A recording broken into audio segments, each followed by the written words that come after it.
Hello, everybody. So welcome. Good afternoon and happy Needa week. And welcome to the Run for Center Foundation's webinar, Live Your Real Life, the relationship between social media and authenticity. For those of you who don't know me, my name is Erin Byerly, and I am your Alumni Services Coordinator. I'll also be moderating today's online presentation. I would like to now introduce you all to our presenter for today. So Fatima Jivanji Shakur, I think I got it right, Fatima, LMSW is a primary therapist at the Renfrew Center of New York City. She joined Renfrew in 2020 and received her bachelor's degree from Swarthmore College and her master's degree in social work from the University of Illinois, Urbana-Champaign. Fatima loves working with the BIPOC community and helping them explore the intersection of race, culture, and eating disorders. And I will now pass it over to Fatima. Thanks so much, Erin. I am really excited to be here with all of you and to talk about social media and how it impacts our relationships with our bodies, as well as our overall mental health. So we'll go ahead and get started. All right, so this presentation is in honor of Needa Week, which is going from February 21st through the 27th. And like I said, we're going to be talking about the relationship between social media and authenticity today. So let's first kind of go over what to expect in this presentation. So we're going to go through kind of different aspects of social media. We're going to talk about the impacts of social media on mental health, especially on body image and disordered eating. We're going to look at the differences between authenticity and inauthenticity on social media.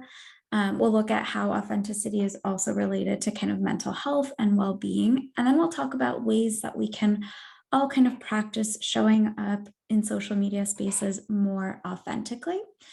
We are going to start with a bit more kind of background research and theory, and then we'll kind of jump into some more of the practical applications. So hang in there with me, and again, feel free to share your questions.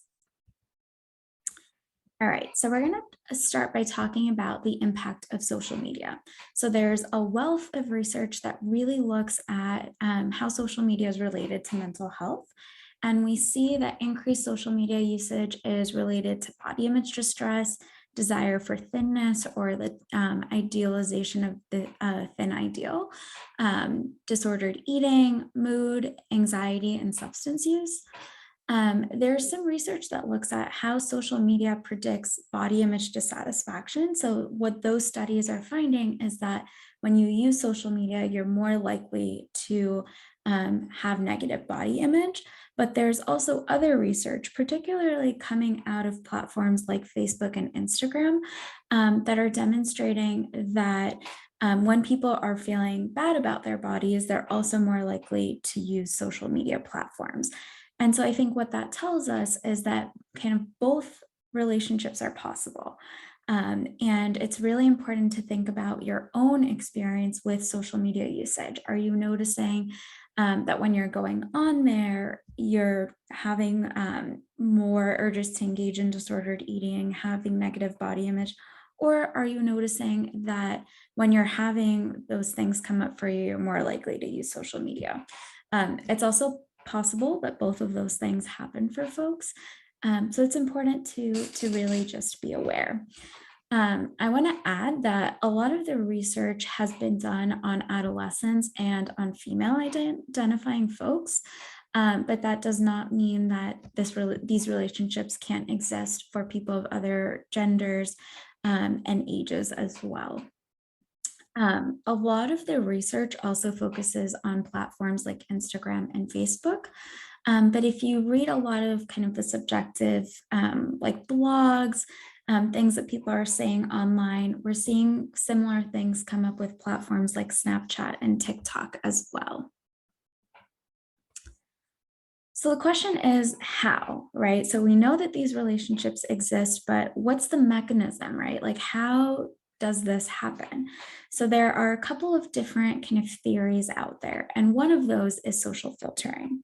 So the idea is that, all of these social media platforms are collecting data on all of us all the time. And so when you interact on the platform, if you search for something, if you like something, comment on something, share something, the platform tracks that that's what you're engaging with. And it will take that data and then it's going to start to feed you, for lack of a better word, feed you more content that's similar to the things that you're liking, sharing, watching, etc. And so that is going to then lead you to engage even more with that content, which creates kind of this feedback loop. The other kind of mechanism at play is confirmation bias, right? As humans, usually what we want is we want to find people who agree with us, who are thinking like us. We want that because it offers us a sense of connection, a sense of feeling right. And so if you are having disordered eating thoughts or behaviors come up and you start searching for those things on social media platforms, you're going to be able to find them because everything is out there and everything's accessible on these kinds of platforms. And so when you search for those kinds of platforms, again, that algorithm is going to read that and it's going to be more likely to feed you that.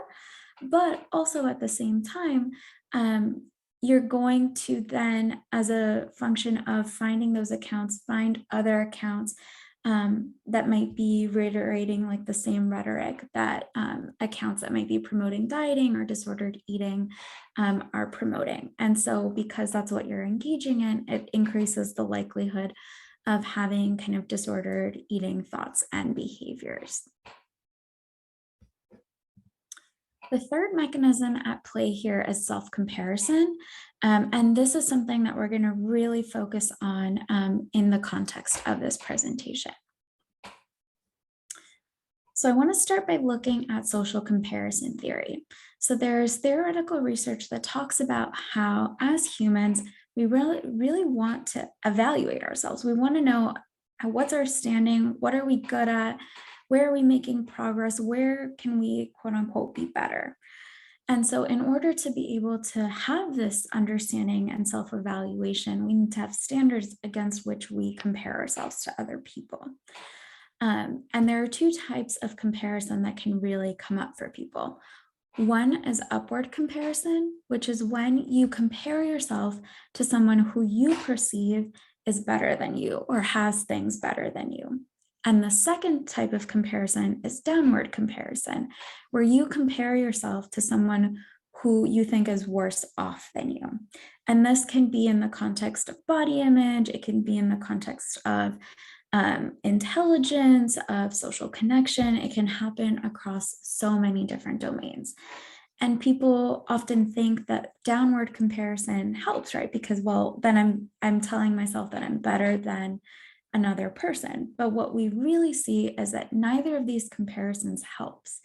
Upward comparison, or comparing yourself to someone who you think is better than you, is related to more body image dissatisfaction. And downward comparison, so thinking that you have it better off than someone else, is related to increased anxiety, because what often happens then is you want to maintain that self-image of being better than the other person. So then there might be more pressure to keep up the appearances that you have, or to keep kind of reaching for higher and higher heights to remain better than the other person or the other people that you're comparing yourself to. And so what we see is that neither of these comparisons is really helpful for our overall mental health. So how does this comparison show up on social media? There can be comparison regarding like how many likes, views, shares, or comments someone is getting, especially in comparison to what you're getting. It can, and this comparison can also come up around comparing like food, bodies, how much you're socializing in comparison to other people. And it can create a feeling of being left out, right? So if you're seeing that other folks are spending time together, they're socializing, they're doing things that maybe you weren't included on or invited to, it can really make you feel left out. And that can heighten self-comparison because you're probably going to start wondering, well, why wasn't I invited? Was there something about me that they didn't like? Is it because of how I look? Is it because of how I act?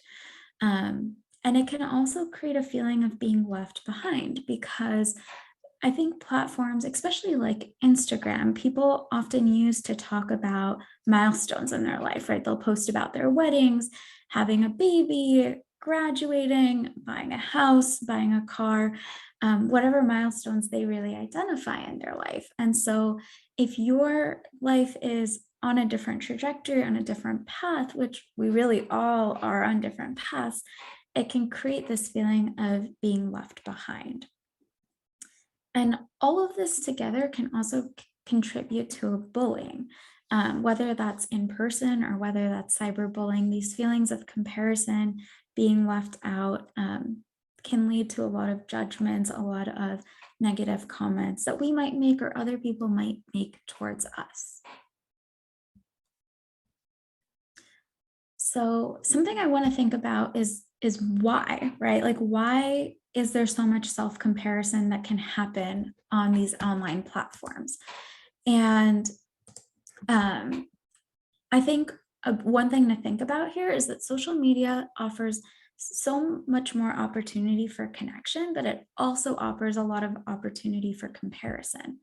So pre-social media era, people had about 10 to 20 close relationships in their life, and they had about 150 broader social connections. So that might be coworkers, acquaintances, maybe people that you played sports with, went to religious events with. But with social media, the average number of connections that an individual person has is 338. Right. So obviously that number is going to vary a little bit person to person, but that's the average we're seeing. So if you're now connected to more than double the amount of people you were connected to before, there's also more than double the opportunity to really compare yourself to other people.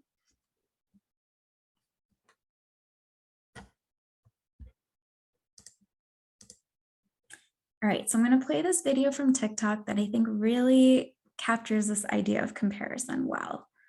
Let's be honest with everybody, y'all. Comparison is the thief of joy. It don't matter how good you have it in this life. If you start looking right, if you start looking left and somebody got it better than you, then you'll forget how good you have it.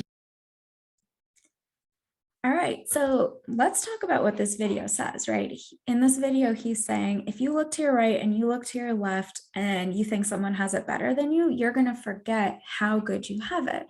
So right there, he's really talking about this idea of upward comparison, right? That when we compare, we start focusing so much on what other people have and the things that we might not have or that we feel like we don't have. And so that upward comparison can be really detrimental. And like he says, right, when we compare, we steal our joy, or the comparison rather is what steals our joy. Let's be honest. Okay. So I promise we are getting close to kind of closing up on the theoretical part, but just a couple more things I want to share with you all. So self-presentation theory, which comes out of self-comparison theory, talks about how people can choose how they present themselves in different situations, right? So think about how you show up at work versus showing up at home versus maybe showing up at an extracurricular activity. Well, showing up online is another form of how you present yourself. And so in self-presentation theory, they refer to these different presentations of the self as a type of performance.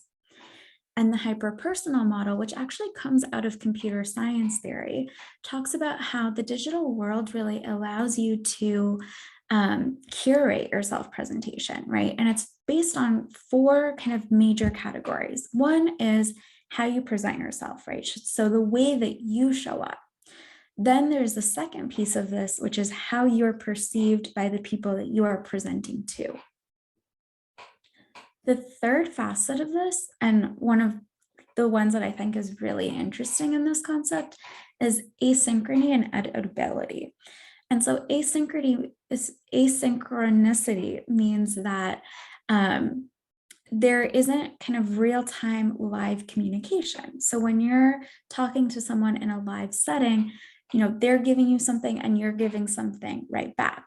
In an online world, though, you can take 30 seconds, you could take 5 minutes, you could take 24 hours to respond.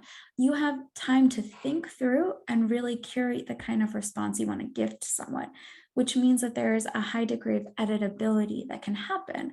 And so when you edit and kind of craft your response to someone, and that's the response that you put back out into the world, there can be confirmation bias that happens, right? Because they're going to then respond to that. And if you get positive feedback on kind of the curated version of yourself that you're presenting, it will send you the message that that's how you have to present. And it kind of creates that feedback cycle loop. If that's what people might expect from you, or that's how they might want to continue perceiving you. And so what this essentially does is if you think about a lot of the marketing theories, right, and the way that marketing works, in marketing, they will create a product and they will think about how they want to advertise it and put it out to audiences. And they'll see how audiences react, what kind of feedback, what kind of engagement they're getting. And then the marketing is tailored and adapted to kind of respond to the needs and the preferences of the audience, which is the consumers. And so that hyper-personal model, which is really relevant to kind of product marketing, is then being applied to the self. And so what essentially happens is the self can be packaged as a product to be presented in an online format. And when we do that, when we engage in that, what we're doing is we're taking away from the messiness of the human experience, of what it means to be real, to maybe mess up your words, to say something and be like, wait, no, like, did I mean that? Let me think about it, right? It becomes this very curated space in the way that product marketing often can be. And lastly, self-discrepancy theory, which talks about the different versions of ourselves. So there are 3 types of self in self-discrepancy theory. It's the actual self, so who you really are, the ideal self, which is who you want to be. And then there's the ought self, which is who you think you should be. And that can be based on social media, it can be based on family, social environments, it can be based on a whole lot of factors. And these kind of different selves are vulnerabilities, they're gaps, right? So if who you really are is different from who you think you should be or who you want to be, it represents a space of vulnerability, a space where you could be hurt, where you could be criticized because there isn't sort of that merging of the 3 selves. And so because we want to reduce these gaps, we might present on a platform like social media in a way that represents our ought self or our idealized version of ourself rather than our true self, because we want to be that ought self or that ideal self.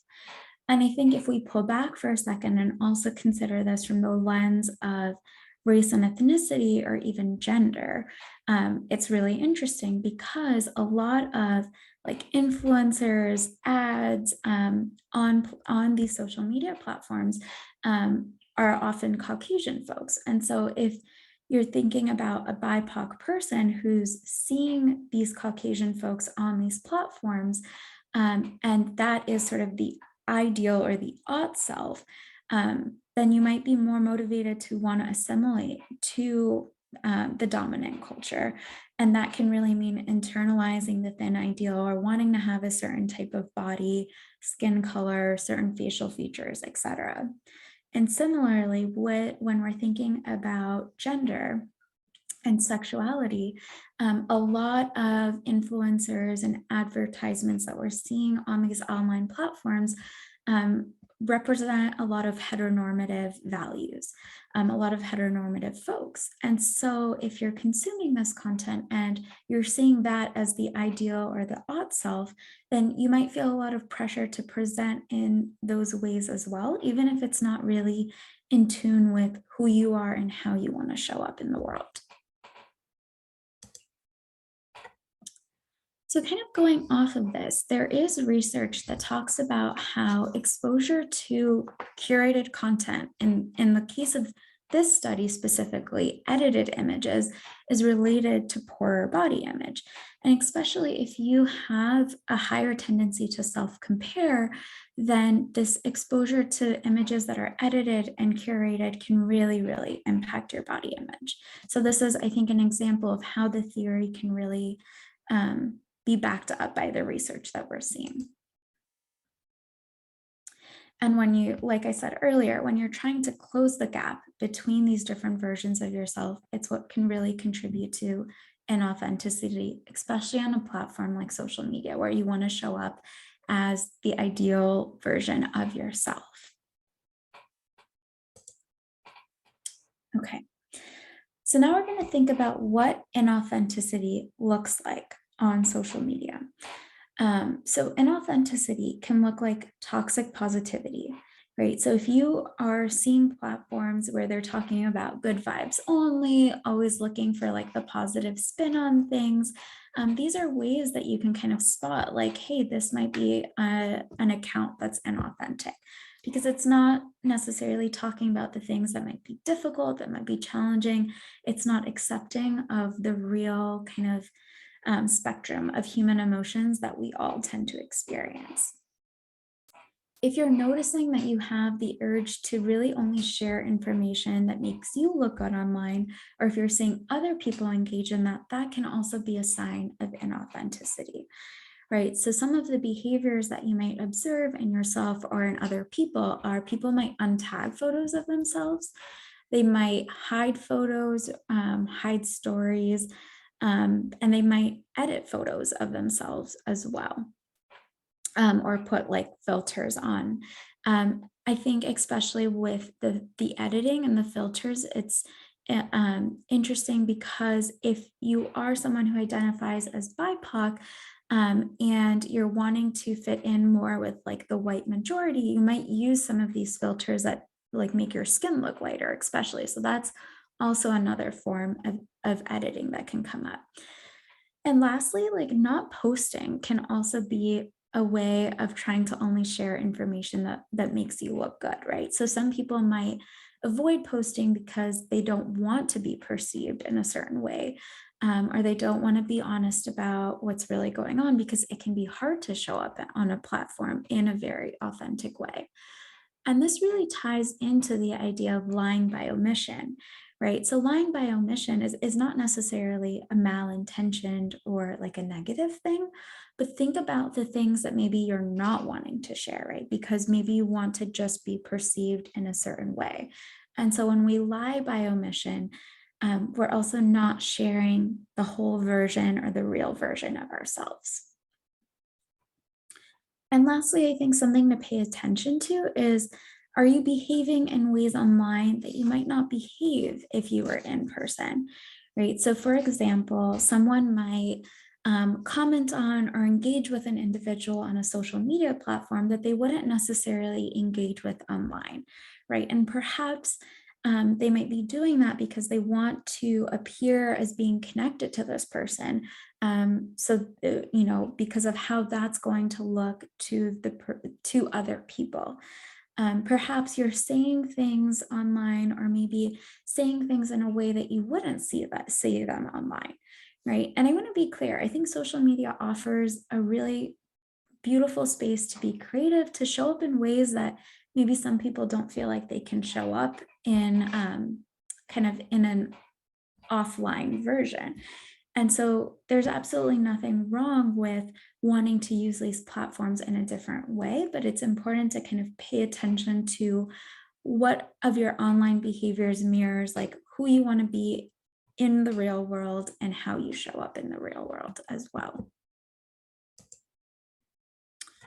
Going off of this, there's a lot of research that shows that a lot of people on social media are not really showing their lives are not necessarily representative of what you might be seeing online, right? So about 80% of people have said that like social media is not really a reflection of what's going on in their life.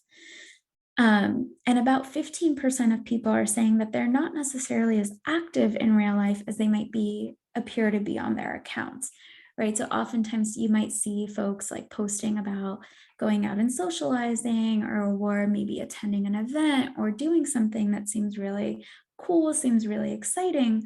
But oftentimes people might have taken pictures at something else and be posting it today, right? So they might create the illusion that they are doing all of these wonderful things, but they might not be doing it at the frequency that it's maybe being kind of posted online. So just something to be mindful of.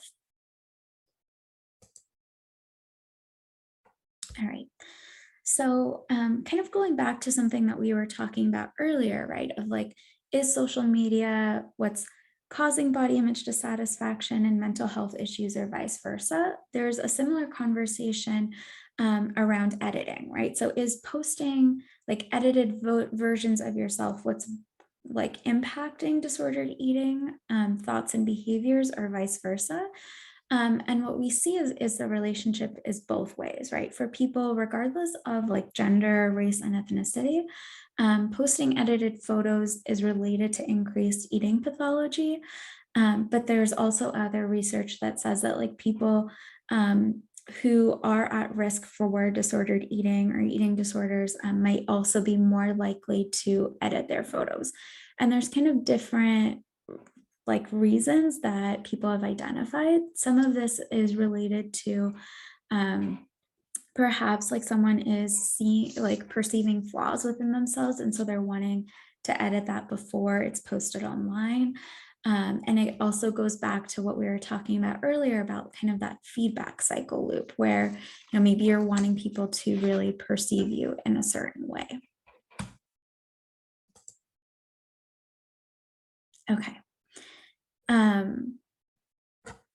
Let's see. I feel like there was a video that was missed. So I'm going to just click back through my presentation a little bit because I really wanted to make sure that you all could watch that. And I feel like we might have missed it. Okay, I think it's after this slide. Okay. I was like, I thought it was before. Thank you, Erin. Okay, so jumping back to where we're at now. So even Cindy Crawford, who is a model, talks about how she doesn't look like the pictures of her that are often online or in magazines, right? Because there is such a high level of editing that often happens in those photos. And so something to keep in mind, right, is often people who we're idealizing or comparing ourselves to professionals even don't necessarily show up in the way that, or not show up, but might not look like what we're anticipating they really look like. You were right, Erin. Here is the video. Okay, so we're going to watch a part of this video that talks about authenticity on social media.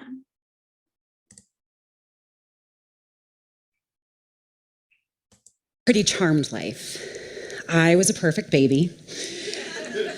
I came out of the womb and I was already acing tests. I'm not even sure what APGAR stands for, but I got 100 or a 10 or whatever. I started school at the age of 4 and I excelled anyway. I joined lots of clubs and activities and I was pretty good at a lot of them. When I got to high school, I got pretty good grades without even trying, and I got into my top choice college with a scholarship to boot, and I had a great time in college. Who doesn't?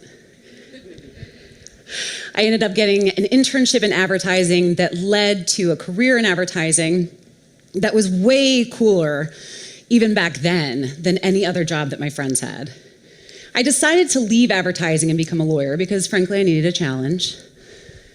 I got married at 25, had a beautiful baby girl at 30, and we had an amazing life. We lived on the water, drove great cars, threw great parties. It was a blast. And at 30, I decided to start my own business, and I've had a great ride ever since.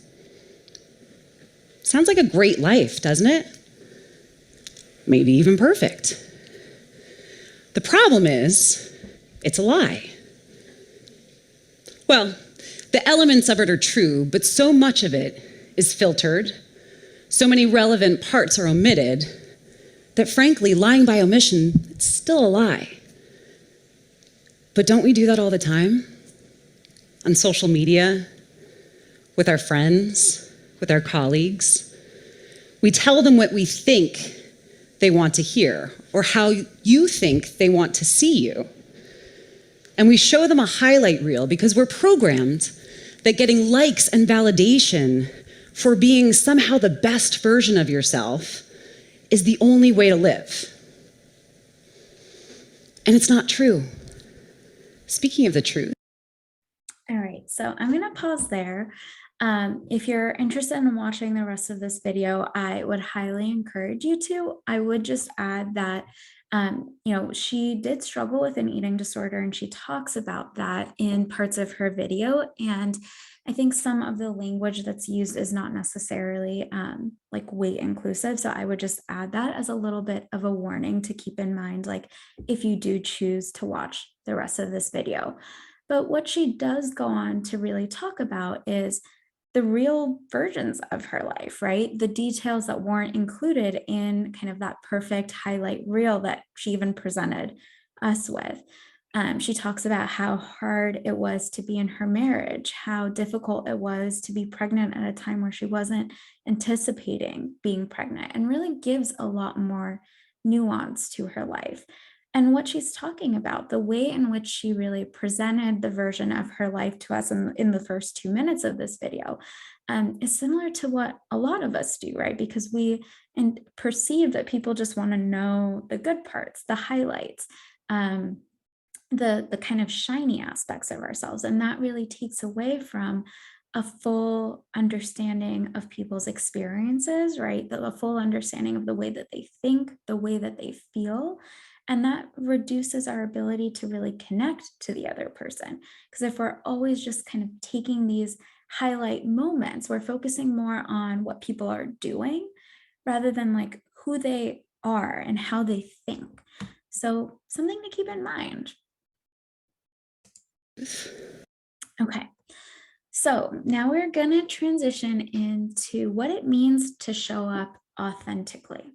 All right. And this can be it's a really kind of broad topic and question, and it can be hard to think about what are tangible ways that you can do this. So hopefully we will kind of get to this as we go through the next couple of slides of the presentation. So one of the things to think about, right, is showing up authentically means kind of leaning into the gaps of the 3 versions that we talked about earlier. So we talked about how there's the actual version of the self, the ideal, and the ought version.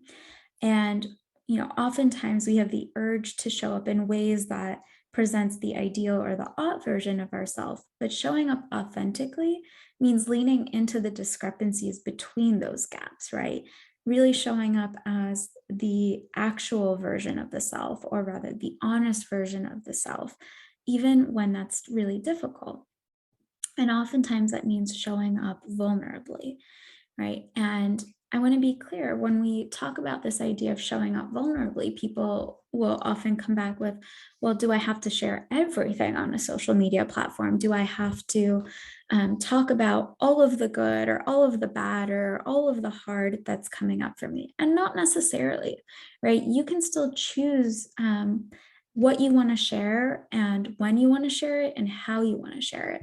But really noticing, like, when you're showing up on social media platforms, are you trying to paint a certain picture of your life as opposed to being honest about really where you're at with something? Another way to think about showing up authentically is to think about your values, right? So do you value compassion? Do you value focusing on kind of internal characteristics over external characteristics of other people? Really thinking about those values can help you find what it means to show up authentically for yourself. And it can be really helpful when thinking about things like honesty, vulnerability, and values to work with a therapist, if you have one, to explore kind of what those are for you. And in addition, going back to kind of the gaps that we were talking about earlier between the ideal ought and the actual version of the self, it can be helpful to do some exploration around where the ideal and the ought versions of yourself stem from, right? Like maybe that comes from negative core beliefs that you have. Perhaps it comes from pressure that you've faced from family, friends, or society. Really gaining insight to that can help you then show up in authentic ways. And lastly, I think it's helpful to shift the focus away from numbers. So oftentimes people are thinking about like how many likes, comments, shares, views have I gotten, right? And if you think about that in parallel to disordered eating or to an eating disorder, there's often for some folks like focus on like numbers, right? Like calories, weight, time of that you've been exercising as a measure of self-worth. And in eating disorder recovery, we really focus on shifting away from those types of metrics as a reflection of your self-worth or your value as an individual. And so practicing that same kind of mentality in online platforms can also be helpful.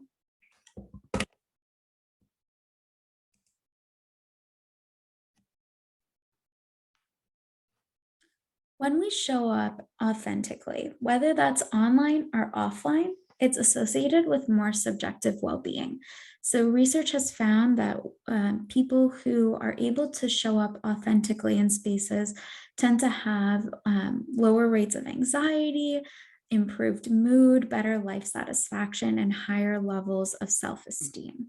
And so practicing authenticity can be really helpful for so many of us. Authenticity also begins offline, right? So I know we're talking so much about social media, but in order to show up authentically in an online platform, we have to think about who we are offline as well.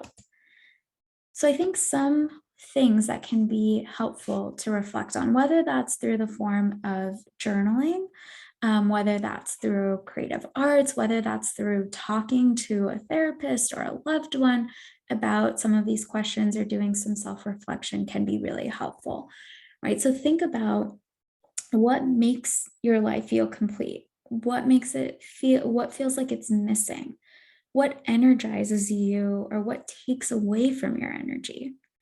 What would you be doing or saying or experiencing if you weren't worried about what other people thought of you, or if you didn't have certain barriers in place? What gives your life meaning and what inspires you?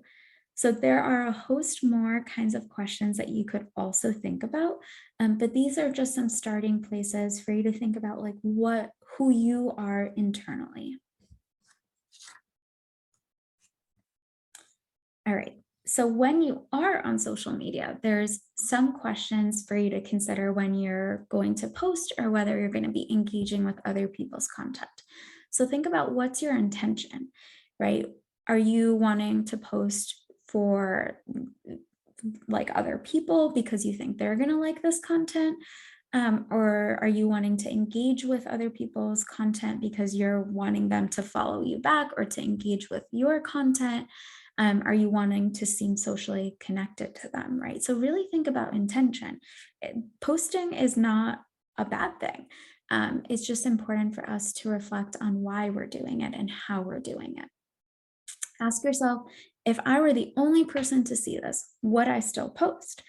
I've known some people who have Instagram accounts or TikTok accounts that are just for them. So especially on a platform like Instagram, they might create an account where they're posting about their travels because they want to be able to tag places and create stories that are essentially like memories of each of the places that they've gone to. And that's for them. And other people might follow them and might look at their content, but they're really curating that to be an online space for themselves. And I think that's a really great way of looking at it. as you're making decisions about your life, right? What you do, who you do it with, how you do it, think about, are you making those decisions because you want other people to perceive you in a certain way? Would you still make those decisions if no one was going to know that you engaged in this activity or did this thing or thought about this thing? I think that can be kind of a really helpful self-check to do when you're wanting to post or wanting to engage with something. And also look through your most recent posts, whether that's videos, photos, stories. Did you post those for you or because you thought other people might like that? When you are posting, notice if you're having urges to curate your content, right? So are you wanting to edit? Are you wanting to use filters? Are you wanting to use certain kinds of stickers or emojis? Because a lot of other people are doing that too. Are you feeling the urge to need to have the perfect quote to caption your video or your image? And what would it be like to not do that, right? To kind of resist that urge. Also thinking about, is the way that you're showing up aligning with your values, right? So this goes back to what we were talking about earlier. Is the way that you're posting or that you're interacting online align with who you want to be? And the last point that I would consider here is, what kind of space do you want to hold in your online community? So when each of us creates an online account, we're hosting a space for other people to interact with us in the same way that you might host people for a birthday party, or you might host people in your home or host them for an event, right? So you are creating a space and holding a community. And in that, right, like connection is often built on trust. And trust happens when we feel like we're being honest and we're able to be respected by other people, and that they are also being honest with us. And so oftentimes what happens online is that there might be a lot of people interacting with a certain page or a certain account, but that might not necessarily be a safe community, because people might not feel like they can show up as they are. And so if it's important to you to hold the kind of space where people can be who they are with you, then it's important to reflect that by showing up as you are as well. All right, some other ways to practice authenticity. So I think the first point I have already covered, but I want to kind of add some other ones. So one of the things that I would consider is reorienting your attention to the present, right? So oftentimes when we're posting or when we're thinking about what to post, it can actually be a distraction from what you're doing in the present moment.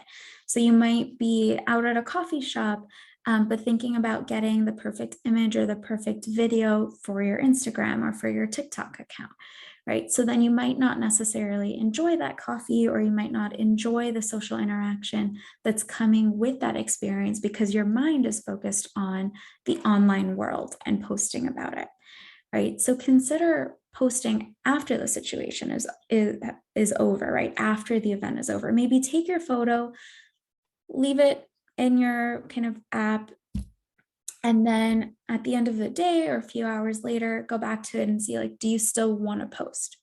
And if you do, great, you can still totally do that. Also thinking about the question of like, what am I doing versus what do I think I should be doing, right? So when you're thinking about what you should be doing, it impacts your ability to be present with what you are doing, and can bring up these feelings of, I'm not doing anything exciting, I'm not doing anything worthwhile, or I should go do this thing so that I feel like I'm doing what other people are doing. And that might actually take away from the experience that you could be having in the moment, because your attention is focused on something that's maybe more future or other oriented. I would also add practicing mindfulness. So in a social media world where, we have the time to respond to things, there can also be this sense of like urgency, right? If someone posts something and you want to immediately go like it, go see it. And And what that can mean is that oftentimes we might be posting or interacting with things in a very reactive way. And so when you're noticing certain emotions come up related to things on social media, allow yourself to pause, right? Allow yourself to have those emotions, to really understand what they're trying to tell you before you respond or react on an online platform. Okay, so this is one of, I think, my favorite social media tips is decluttering your social media, right? Think about how many accounts and people you're following online. And it can be a lot, right? So think about who you feel like shows up authentically online and try to turn your attention towards following them. And you can unfollow or mute accounts that you feel like are not showing up authentically, so that what you're doing is you're curating content for yourself that's also encouraging you to show up as you are. Sometimes when I say this, people will say like, well, won't those accounts or people like be upset that I stopped following them? Won't they notice? And majority of the time people won't notice. And even if they do, it's okay. It's okay to have a conversation around that, right? Like I've known so many people in my life where I had in-person relationships with them, but didn't really follow them on social media or anything for years. And that can be okay. Relationships that exist online don't have to exist in person, and vice versa. If they exist in person, they don't have to exist in an online platform too. I think notification censoring is also another big one. So think about all the notifications that you get on your phone or on your apps anytime someone posts, anytime someone likes anything that you've posted. What that does is when you're getting those notifications, there's a dopamine rush that goes to your brain because the likes, the comments, the interactions provide a type of social reward. And so it releases dopamine in your brain, which the brain enjoys because that feels good. And so it can create this desire to like post again, right? Because your brain wants to keep getting that dopamine. It wants to keep feeling good in that way. And so what can be helpful is to maybe silence your notifications, so that you're not getting those constantly popping up on your phone, and then maybe like checking them later in the day.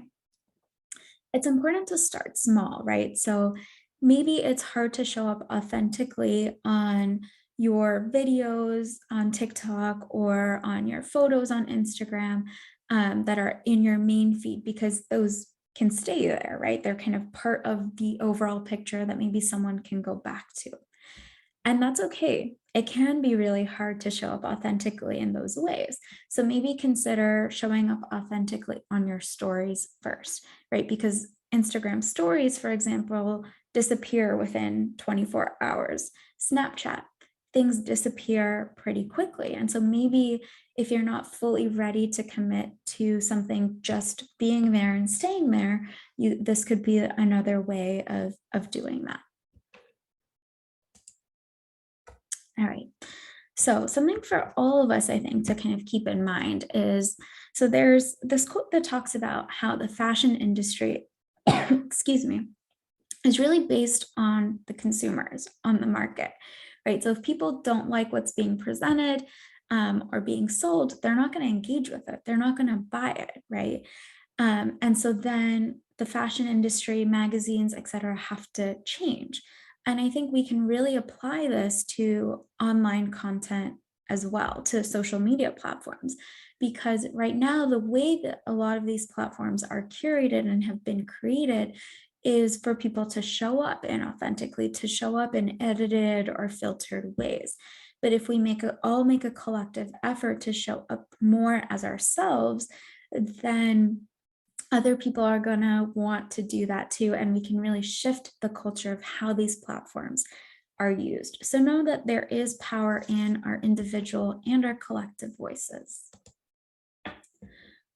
And authenticity can really help create spaces where people can feel like they're individuality is celebrated, right? So if we show up authentically and have a diversity of body shapes, types of people, different ethnicities and genders, ages, different kinds of thoughts or emotions that are showing up on that space, we really create a place where everyone can show up as they are and where they can be celebrated. And I think lastly, remember that this is a process, right? It doesn't, being able to show up authentically and as yourself doesn't happen in a day. It doesn't happen overnight. It really is a practice, and it takes a lot of self-discovery and compassion towards yourself as well as other people to be able to do that. But it can come. All right, well, that's everything that I have for all of you. I think we can open it up to questions, Erin. How does that sound? Yep, we've already got a couple in the chat. So Fatima, first, I mean, I just want to say, I feel like this is such an important webinar and topic, like, to be talking about, because it is, you know, so important and part of most of our lives, you know, in one way or another. So For sure. if we do not get to everyone's questions, y'all feel free to keep sending them in the chat right now.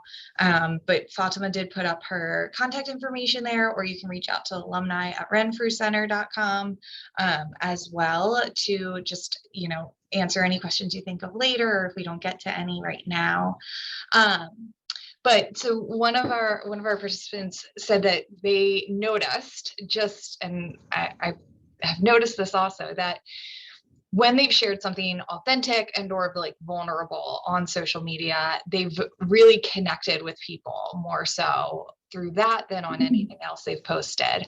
But that they've noticed that influencers are kind of almost like co-opting the idea, and will occasionally post something vulnerable to kind of increase engagement, but will remain mostly polished and curated and filtered the rest of the time. And just kind of wanted to get your thoughts on that.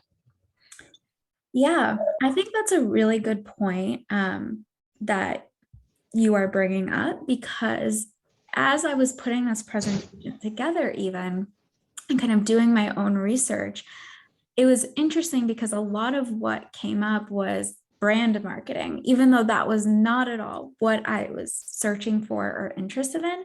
And so many of them talk about this idea of like, you should show up authentically. That's what people are looking for these days. And so I think you're absolutely right that, like, I think a lot of brands are co-opting this idea of showing up authentically to really relate to people. And I think there's pros and cons to that, right? I think the pro is like, yes, like, we need to encourage authenticity, but from what you're describing, you know, if they're kind of showing up in this still, it sounds semi-authentic, right? It's authentic-ish because it's still curated. And so that's not really full authenticity, right? And so I'd encourage you, it sounds like you showed up authentically, you found connection, and keep doing that, right?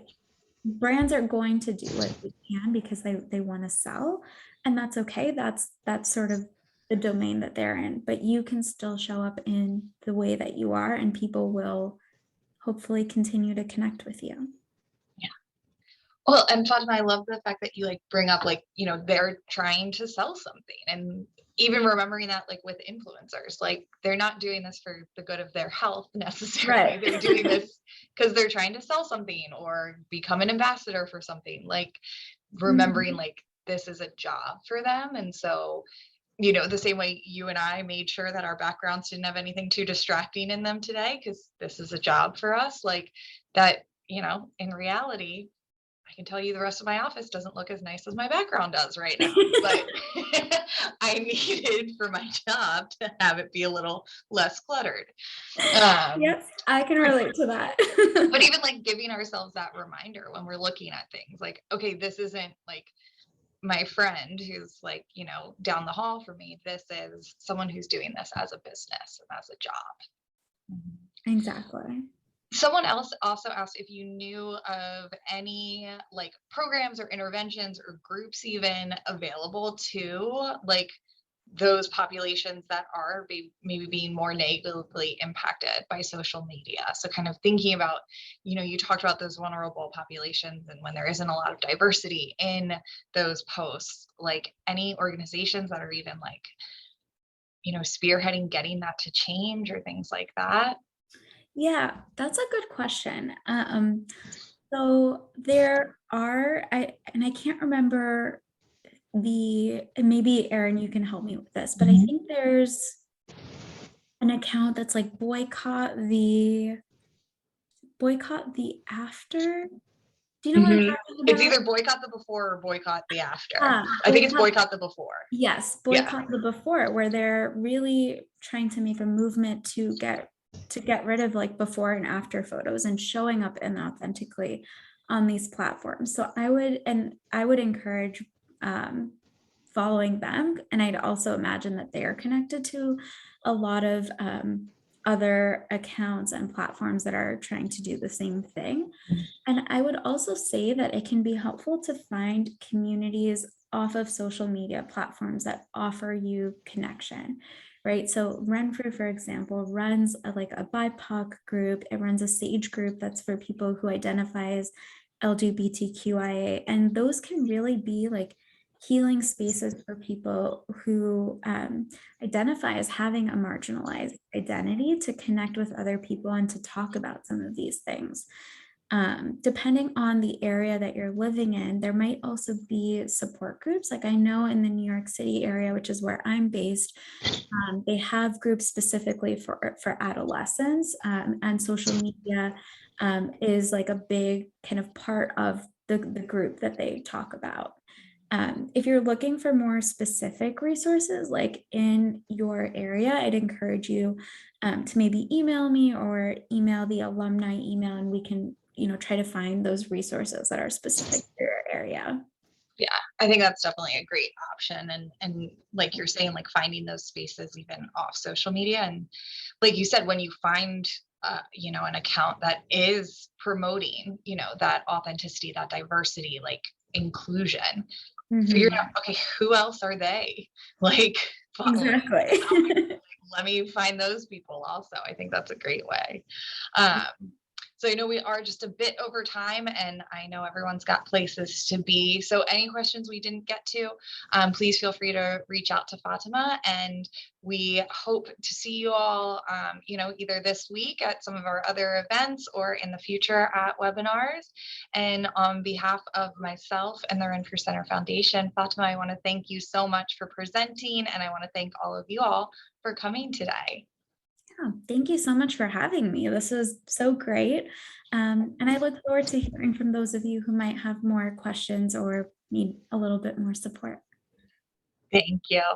Bye, everybody. Bye.